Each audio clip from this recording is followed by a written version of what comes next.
Olá, graças e paz, eu sou o pastor Adailton Cruz e gostaria de meditar na palavra com você que se encontra no livro de Hebreus, no capítulo 5, apenas o versículo 7.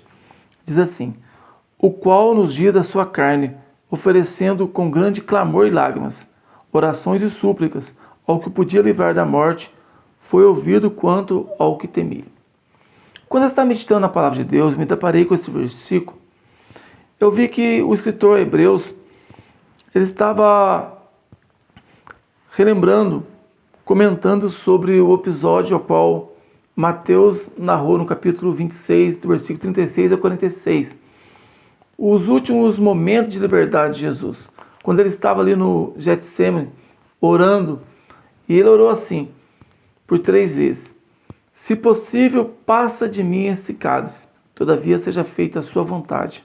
Por 3 vezes as orações de Jesus foram nesse tom. Mas ele orou com muita intensidade, tanto que em Lucas, no capítulo 22, versículo 44, ele diz que quando Jesus estava orando, ele suou gotas de sangue que escorriam pelo chão. Tamanha era a sua angústia. Então Jesus estava com muito temor, com muito medo do qual ele ia passar.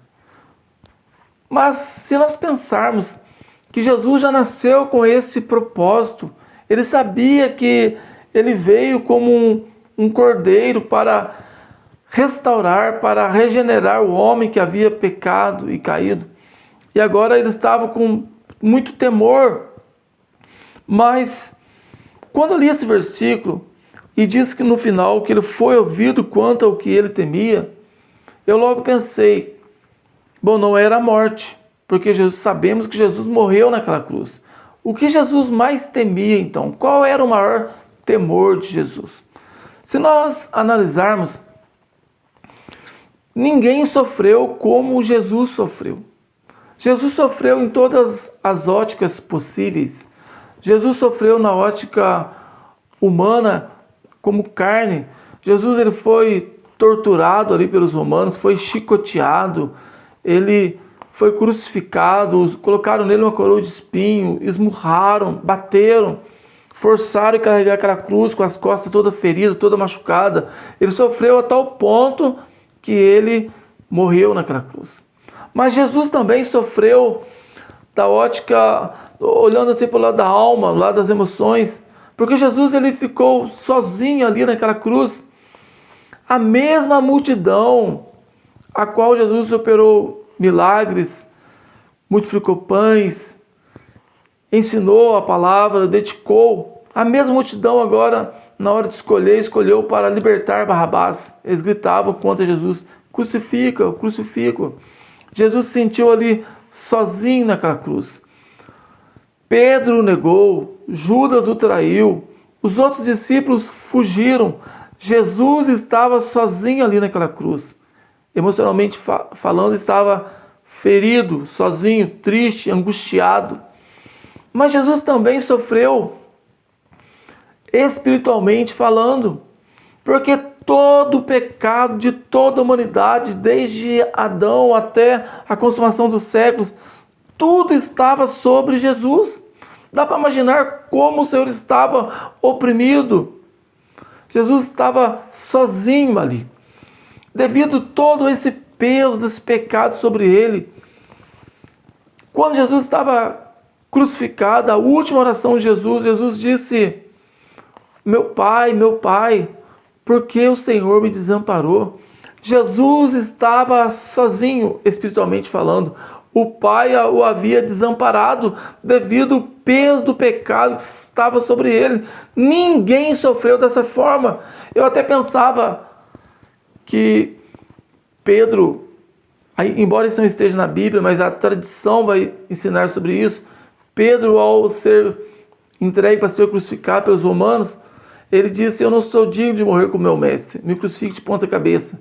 E aí a história, a tradição diz que Pedro morreu de ponta cabeça. Então eu pensava, Pedro sofreu mais ser crucificado de ponta cabeça.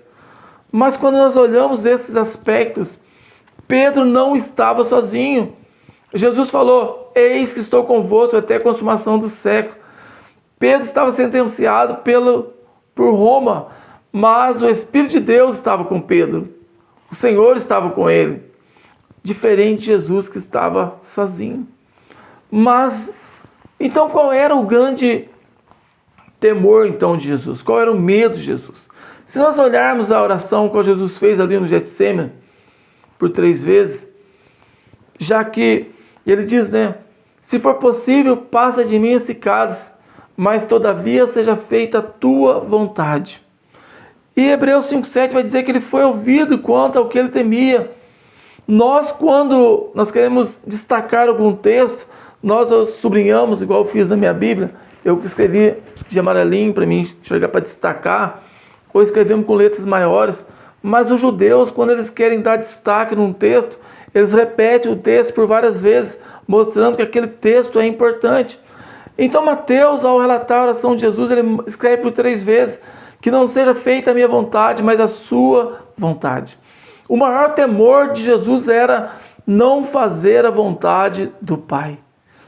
Tanto que Jesus, ao ensinar a oração, ali os discípulos pediram para ensinar ele, Jesus ensinou eles a orar dessa forma. Mateus 6, a partir do versículo 9, diz assim, no versículo 10, que seja feita a tua vontade na terra como é feito no céu. Jesus falou também, quem quer vir após mim, negue a si mesmo, toma a sua cruz. Negar o quê?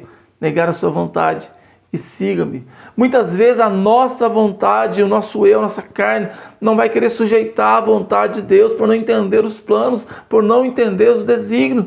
Mas Jesus estava orando e buscando o Senhor e ele foi ouvido quanto a isso.